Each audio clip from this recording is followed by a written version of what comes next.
Hello and welcome, and in today's video I'm going to be showing you the top 10 most important Ark Tames, so let's get straight into it. In number 10 I've decided to put the Beauty, as bosses are quite a big part of a general Ark player's playing, and obviously this creature is going to drastically help your performance in a given boss scenario. Although sometimes you can get away without using one, it is still good practice to have one, and it is so much better that they're in the game than if they weren't in the game. Although a bit of a late addition to Ark coming in 2017, they have been used non-stop ever since, and they really do deserve to be an important Ark creature.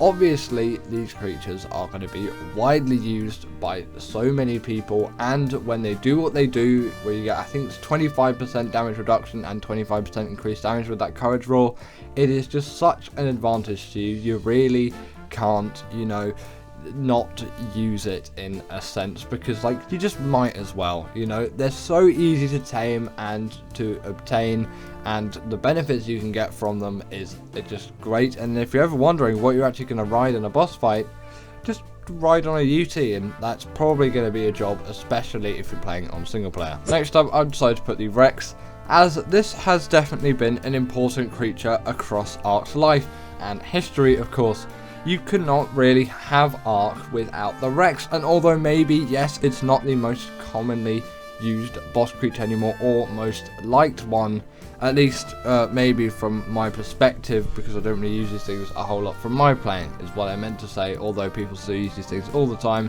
they really do deserve to make the list as a fantastic boss creature. Spinos are also quite important as well, but in terms of the scale between Rexes and Spinos and how they're used for boss fights, Rexes always take the win in terms of the importance of them, so hence why I'm putting them here instead, because they really do need to be on this list. Although maybe not the most important to me, they definitely are a very important Ark creature, and the game would definitely not be the same without them. It is a really good thing that they're in the game, because their health is great, their damage is great. Although yes, maybe their weight and stamina isn't something to be proud of, it still is going to carry you through those boss fights, as you're not going to be riding on these things anyway. Their stamina is literally infinite when you're not riding on them, and you're going to have a perfectly fine time with these creatures, as their health and damage is what you're going to need for those boss fights, especially the longer ones. Some other creatures do fall behind because of the lower health, whereas the Rex can still keep pushing through. Good example for that is the boss at the end of Genesis Part 1. It's quite a lengthy fight, and Rexes are one of the only good options for it. Next up we have got the Maywing, and this is really a cornerstone changing creature. It is an absolute game changer when this creature actually did release into the wild of Ark with Genesis Part 2. It is by far the best travel mount which you'll find out there. It just has so much speed, and its saddle is obtained at level 18, so there's really nothing which can be said negatively about this creature, apart from the fact it's a glider and not a flyer. But still, in low difference in elevation environments, you're going to not struggle whatsoever to still gain all of that speed. They're also pretty great swimmers as well, and their underwater flying, that doesn't make sense, underwater movement is actually pretty decent as well. You might not expect that from a creature like this, but it kind of does make sense when you consider them a sort of platypus type creature. They also do act as a portable feeding trough as well, with that slightly disturbing animation that we all know nowadays, and this is just useful if you're a breeder. It's going to feed all the creatures around it. They can also steal baby creatures from enemies too and carry 4 in their saddle, and they can gather berries as well, which is just a nice ability to have on top of it all. In number 7 I've decided to put the Pteranodon, as this, although maybe not as good as a flyer or a glider I should say as the Maywing, I would take the Maywing over the Pteranodon any day. This is more important in Ark than the Maywing, as it's often going to be the first flyer that you ever obtain, and it's been here since day 1, and we've been using these things basically for 9 years now, which is actually a little bit insane when you think about it. Also, I'm not sure if they did have that spin ability when they first released, or I didn't use it either way, they have definitely progressed in a way, I'm pretty sure, over Ark's history and life. Obviously, you've got all the variants of Pteranodons as well, although I'm pretty sure all of them aren't tameable because you've just got the corrupted Pteranodons on extinction.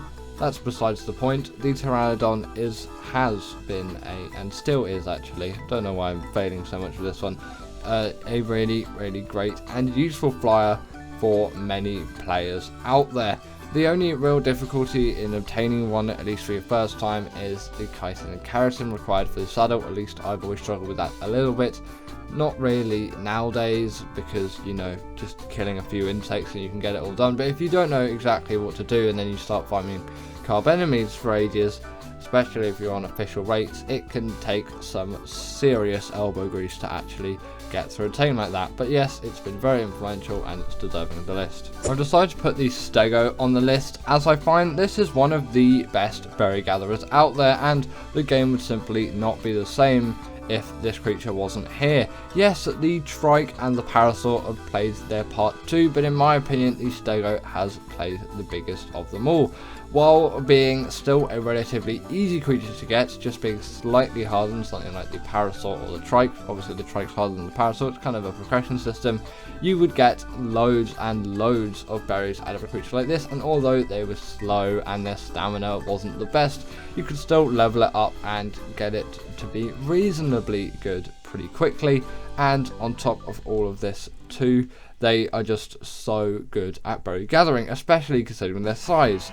A Bronto may be better at gathering all of your berries in terms of volume of berries, but in terms of just general like taming to berry gathering ratio, or ease of taming to the amount of berries that you can actually obtain from a creature like this, it is insane. And obviously with the TLC as well, these are great turret soakers, so that is a really useful thing for PvP players as well. They just have so much versatility and they're so useful as berry gatherers, useful as obviously turret soakers. We all know the Stego, and at some point we're probably all going to tame the Stego, unless, you know, you barely play any Ark. At number 5, I am putting the Theory, as I find this is just such a good gatherer of so many resources, and also a good boss creature on top of it. It has been really important to Ark. Again, you could say the Mostrops is a great gatherer of organic polymer and fibre. And yes, definitely for the organic poly, I do prefer the fibre gathering of the Theory, and arguably fibre is a much more important resource. Actually, not even arguably, it just simply is a much more important resource, and to have a creature that can gather it very well means that you don't have to go around using your hands on all of those bushes just to get yourself some fibre, because Ark definitely requires a lot of fibre, or having to craft a sickle and just go through loads of bushes. Still, with the sickle you can get quite a handful of fibre, but it's just much more fun to do with a creature like the Tickle Chicken. That's partly where its name comes from, because it kind of looks like it's tickling the grass, and it's got the, you know, it's got the long tickle fingers. They wouldn't tickle if they were actually in real life, they would probably just slice you to bits. They can also gather loads of wood and thatch on top of that, and meat, hide, chitin, keratin, all those drops that you get from creatures, because at the end of the day they can harvest bodies, which most herbivores actually can't do, and it's a really nice ability for this creature to have. Although taming can be a little bit difficult and time consuming, the saddle was unlocked at level 69. Nice. And what can really get better than that? Continuing on, I've decided to put the Desert Modus here, and although a recent addition, it has really changed the sort of progression of taming in the game, as that Sanguine Elixir, 30% of the tame just done like that with a click of a button. It really does add something, okay? That it just changes up the game dynamic for some difficult or longer tames. On top of this, it can also gather blood bags, which has been something which has been an absolute pain to do until the Desert Modus released. It is also just a very fast glider, and it can pick players off mounts with absolute ease in given PvP scenarios, so you really won't struggle whatsoever to you know, use this thing for PvP uses, because they are just goated at that in my own words. But also just for PvE, obviously that taming is insane. The blood bag gathering also makes them really good for taming bloodstalkers, and I love that creature. I'll give it a brief honorable mention as an important Ark tame, although it doesn't deserve to be on this list in my opinion, just because the other creatures here are a little bit more important than it. At number 3, we have got the Ark Tames, and this has been here just for so long nowadays. It's been here since day one, I'm pretty confident, and on the island this is an absolute lifesaver. While the Pteranodon will probably be your first flyer, this is where the game is really going to change for you. You're going to notice a lot of progression difference when you get yourselves an RG. The weight and stamina difference between the Pteranodon and the RG is absolutely insane, especially considering their weight reduction on things like crystal, metal and obsidian. Don't know what crystal is. Guess I have to make a mod and make crystal now. Either way, these creatures are great for transporting all of those goods, and their saddle acts as a portable smithy too, especially if I'm doing caving, I find, and an Ark gets my armor and just completely destroys it. I like to do 3 caves in one go instead of just going back to my base, because my base is usually in the north and quite a lot of the caves are located in central and southern regions.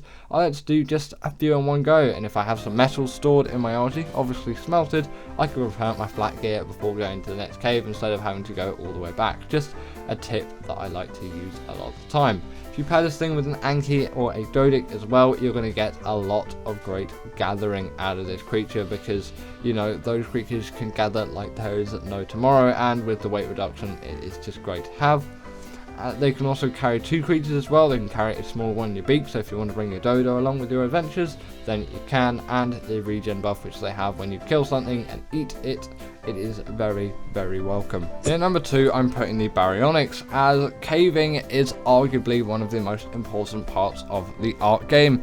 Yes, those bosses are going to be an important part, but you can't even come close to doing any of them unless you've done the caves, because the artifacts are required, and this being just such a simple but yet so effective caving mount, it really does deserve to be on the list here for me.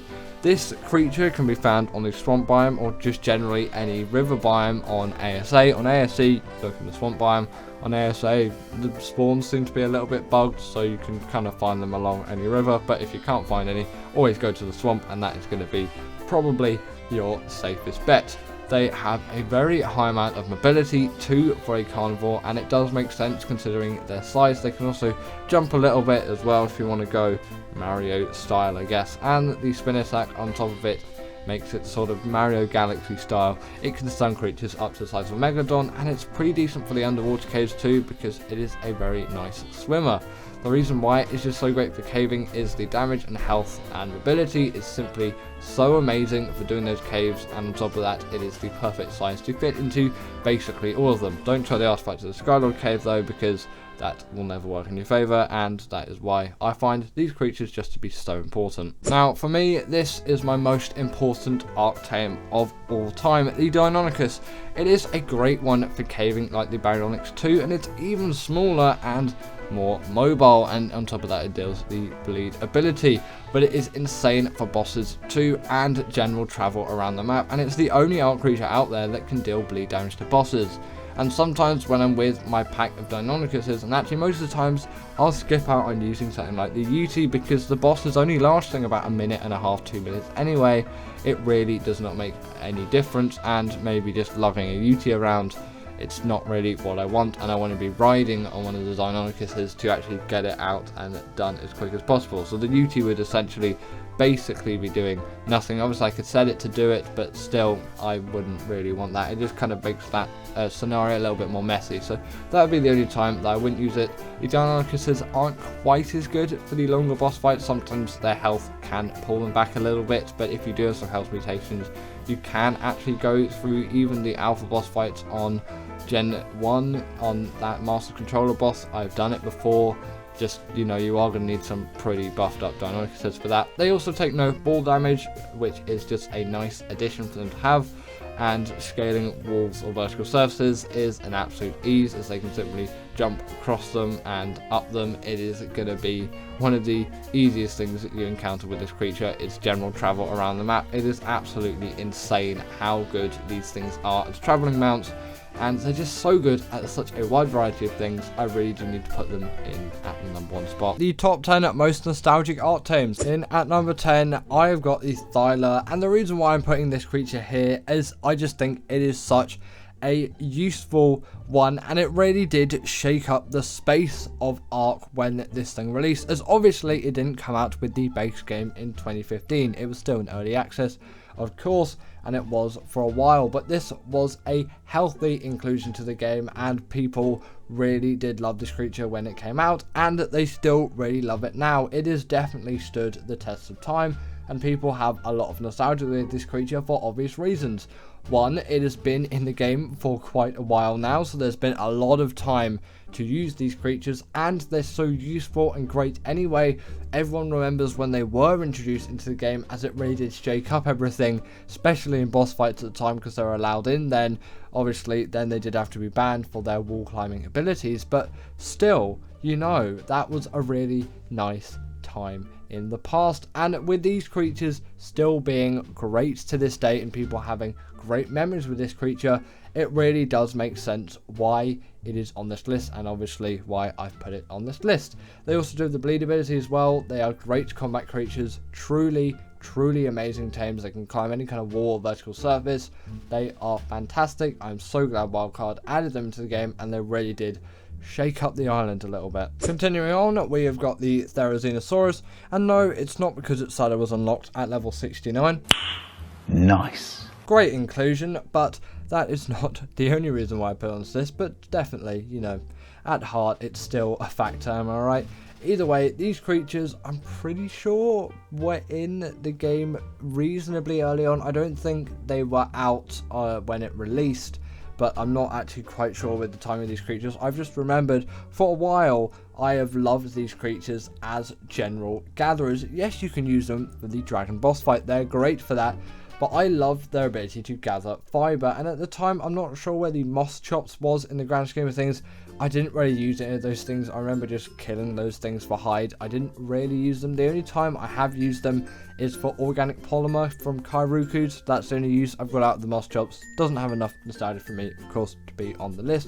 But the Theri was my go-to fiber gatherer, and also it's a pretty good berry gatherer as well. And calling it the Chickle Chicken was something which really does make this thing a lot more memorable. If the creature has got a funny nickname, it is just going to become a lot more memorable and sort of a lot kinder to people as well, and kinder in their minds, and this really does fulfill that. It's a great creature which is capable of loads of gathering, and that is why it's so respected in me, and that is why I find it to be a really nostalgic Ark Tame. So the UT is a prime boss creature, but actually when it first released, I know it's a bit of a later one, which is why I'm kind of putting it back. I think I'm pretty sure it was a 2017 or 2018 creature, something around that. Pretty confident is 2017 though, rather than 2018. I remember it coming out around the time Aberration was released, and I really like these things as a general carnivore. Obviously I did use them in boss fights for their courage raw. That was just a really nice thing to have, but I loved using them just as the essence of a carnivore because they were fast, agile, mobile, and they did a lot of damage. Their health is quite decent, and their stamina isn't the worst thing in the world. Yes, at least Spino was a kind of sort of better carnivore in my eyes, but I found this to be better just for land travel. I don't really know the particular reasons why I decided it, but I just liked it so much, and I still love it to this day. You might just say, well, Spino can do everything, and Spino could pretty much do everything in terms of travel that the UT could do, probably even better. But for me, the fact that it was so useful on bosses, even though it was a late creature, this did make quite a massive difference considering the stage of the game it came out to me, and that is why I put it on this list. And it's still far back enough that the nostalgia is definitely there with this thing. At number 7, we have got the Rex, and I find that, come on, with the Rex, it is just such a well-known dinosaur. It's probably one of the most popular dinosaurs in the earth, or on the world even, probably even the most popular. Everyone that knows what a dinosaur is will know what a T-Rex is, probably a Stego and a Triceratops as well, and it really does stand to that in Ark. The Rex has a lot of nostalgia. They have obviously gone through a model change since release, but they've been in the game right since the beginning. They've been that tame that people tend to look up to in the early days of Ark. Now they're not really looked up to a lot actually, which is a bit of a shame because there are a lot of other creatures which are just completely changed the space of Ark. Ark is a very different game now to what it was in 2015. Yes, for the better, but in some ways I might say for the worse as well. But that is what Ark 2 is trying to amend, and ASA tried for a little bit but then kind of failed because you've got to keep it how it is nowadays. The world's moved on, and in my opinion it's moved on to a sort of a better place. But obviously the nostalgia factor is going to make everything in the past pretty much seem better than what you're dealing with now, because it gets rid of all the bad stuff and then you've got all the good times that you had, and at the time you probably didn't know that there would be nostalgic moments, but they definitely were. But yeah, this creature, king of boss fights, really is a valuable tame to have in any given boss fighting scenario and general attack in combating scenario, as long as there's not too much mobility involved, as it does really struggle with that. Talking about the Spino, which obviously I did in the previous 2, I think, UT round, this is when I was talking about this thing. Either way, the Spino does hold a strong place in my heart for a nostalgic tame. These were kind of what I sought after even more than the Rex. I don't know if that was just me, but I thought the Spino as a bigger, more powerful creature, they didn't have as much health as the Rex, and they still don't, but they have a heck of a lot more mobility. Back then they didn't have the hydration buff and they couldn't stand up on their hind legs, but I still love these things to death and used them in boss fights hugely. I used it actually a bit more than the Rex, I would say, in my opinion. I do use Rexes more now, but mainly I do actually use the Deinonychus, which is not on the list because it's not quite old enough for that nostalgia factor, so I am definitely sticking to the older bunch for this list, of course. Like, come on, you've got to stick to those probably pre-extinction creatures, I'm going to say. All of these creatures are aberration, or sooner. In fact, probably even sooner than that, really. The UT's a sort of outlier. But obviously now they have a TLC, they've been updated further. The Spino is really a great, neat little creature to have, to ride around on and to take anywhere for any of your mobility needs. They're great in the water, great on the land. Sadly, they can't do any kind of crazy acrobatics and things that you get some of the new creatures to do, but they really don't need that. At heart, they are still that very mobile carnivore that we all know and love, and they've been around for so long. The nostalgia is definitely there with a creature like this, and I really do enjoy using this thing still to this day. They have definitely stood the test of time and are very much a nostalgic Ark tame. Then at number 5, we have got the Stegosaurus, and I'm putting this creature here as the Stego was my first kind of like adventurous tame, you could say, in a way, or like maybe difficult tame. It took about 2 hours to tame one of these things up. I think it was like a level 1 or level 2. It was yeah, it was a very exciting moment, we'll say, in my Ark career. Obviously no kind of career actually came from it at that point, but now it is sort of a career, but not really. Either way, going back, it took 2 hours to tame this thing. Was my most impressive tame at the time, and I'm pretty sure I got that Stego killed by some raptors or a Carno or something like that, which yeah, wasn't the fondest thing that's ever happened to me. But you know, Ark is Ark, and you know, Ark is going to keep being Ark in those ways. Obviously, again, like the Spino, these things are now the TLC, and it makes them even more nostalgic in a way, because now they've been added to more, and it makes them feel like they're in the modern age while still being that nostalgic Ark creature. I know a lot of you will probably be saying, like, where's the Parasaur, the Triceratops? I'll give them a brief honourable mention here at the number 5 spot, because they do deserve to be here in some aspect, just not for me. But I know loads of people, like the Parasaurs and all of that, they are like peak nostalgia. And actually there'll be one honourable mention further on in the list, which is actually going to be right at the end of the list, and it's going to be a sneaky number 0, but I'll let you wait for that and you'll figure out what it is. Now, the Baryonyx obviously wasn't in Ark when it released, but I'm pretty sure it was a similar period to the Thyla when the Redwood biome released, and obviously the Swamp biome released, and then we got ourselves the Baryonyx. I'm pretty sure that's how the chronology worked. Sorry, I couldn't get that out of my mouth for some reason. Don't know why that was such a difficult word to say. Either way, the Baryonyx was the king of caving. Previously we'd used sabers, another great honourable mention there if you were thinking of that creature. But yes, after this thing came out, the Barry was the king, and it still kind of really is the king. Yes, you can use shadow mains and things like that, but obviously that's not going to make it on the list. It's too recent of a tame, but still very good for caving. Either way, the Barry was the king of caving at the time, and as far as I'm concerned, it still pretty much is top of its league. It is very mobile, it is the right size to fit into pretty much any cave that you could think of, and they are fast, agile swimmers, meaning the underwater caves were very easy to do as well. They can stun creatures up to the size of a Megalodon as well with that tail ability, just truly a nice thing to have. But yes, the fact that they could cave really effectively and was kind of something new and novel really did make them stand out to me, and I still use these things to this day. And they really were great creatures for me, and I still love them so much, and they really are something of what makes my Ark playing my Ark playing. At number 3, we have got the Carnotaurus. Maybe an unpopular opinion, as you might be saying, well, the Aloe is just so much more nostalgic. Did come a little bit later on, but you know, your opinion is your opinion. For me, the Carno is that creature where I'm like, it is just the one, okay? The Carnotaurus has been just through everything with me, through every single map that I've played, pretty much, actually, basically, or actually, I'm just going to say all of them downright, unless the Carno didn't spawn on the map.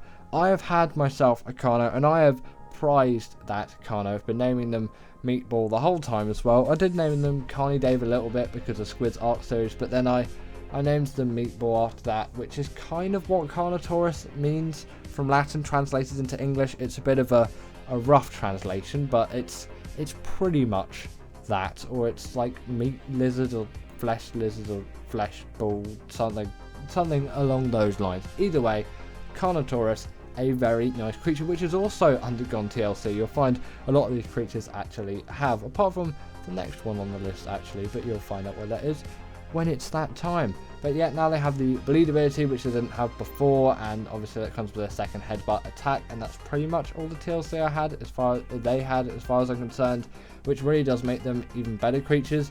I find they are quite fast, agile carnivores for their size. Maybe also the Aloe is more fast and more agile. Fair point, and you could say that they're a better creature, and fair point on that too. But for the nostalgia factor for me, this always tops the Aloe, and I'll pretty much always go for a Carno over an Aloe for the nostalgia factor, and I just really like using them, and I find myself to be quite good and useful and effective when using them, and I'll continue to use them, and for that they have to be on the list for me. In number 2, we have got the Giga, and when the Giga released, which is still 2015, it really did make quite a big difference. So did the Quetzal in the same year as well.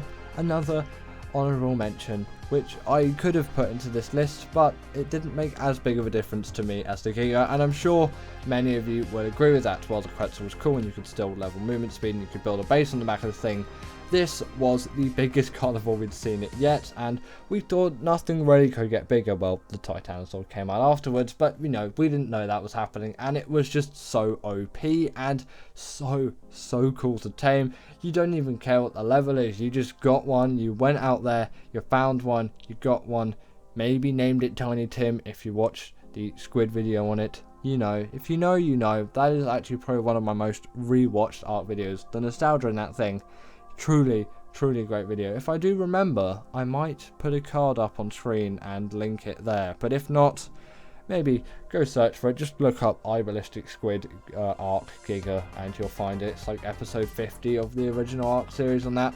Honestly, basically the best video that YouTube has ever seen, in my opinion, in terms of the nostalgia content. But yeah, they really had a new perspective, they dealt so much damage, and their rage ability was something which was seen as quite cool and in a way a little bit scary. And coming in at number 1, we have got the Argentavis, and this really does top the nostalgia list for me. It is just such a nice creature to use. It is very ergonomic. It was designed with a lot of thought put into it, and for that I really do love it as a creature. It also has seen a TLC since it's been released as well. Kind of weird to think that the Giga hasn't, at least as far as I'm concerned, it hasn't still got that atrocious stamina and all of those things with it. But I guess the Carcharodontosaurus is the sort of TLC of the Giga, if you will. But yes, this has seen a TLC. Well, I'm pretty sure that added all of the weight reduction stuff, something along those lines. At least I'm pretty sure, confident that it added the saddle as a smithy if it didn't have that already, because I think the Castoroides was the first creature to do it, and then it adopted it, and that regen buff was definitely not present. Actually, they might have had the weight reduction stuff back then. Either way, I did use these things for a lot of meta farming, because although the Pteranodon, another honourable mention you could put on this list as well, was a great creature, I didn't find them really to be very nice to use at the time. Like, I was like, yes, first flight, and that is really a big achievement in Ark, but the Archie just felt like the next step and the thing that was really memorable for me, and once I got one I never stopped using one, and to this day still use them. Again, not really sure with the chronology of whenever the TLC came out, but to this day I still really use them and love all of their abilities. They can even carry an extra creature in their mouth, which I'm confident they didn't have before the TLC. Just honestly, great creatures. And in at number 0, I've decided to put the Dodo, because does anything get better than the Dodo? It's probably the first creature you'll see in Ark. Maybe unless the Dilo's there, but you know, the Dilo's not the creature you remember. The creature you remember is the Dodo, this little cute thing that runs around on the beaches. It is the pinnacle of Ark. The Ark logo and the Ark wallpaper should all just have the Dodo at the forefront. You've got the Dodo Rexes and the Dodo Wyverns, but nothing stands in comparison to the great original Dodo, and that is why obviously it deserves to be king of this list 100%. But anyway, that is the end of today's video. I really hope that you all have enjoyed, as I've definitely very much enjoyed making it. As always, comment down below what is the most nostalgic Ark Tame to you, and if you didn't agree with this list, which is totally fine, then put your 10 in the comments below, and I'll see you all later.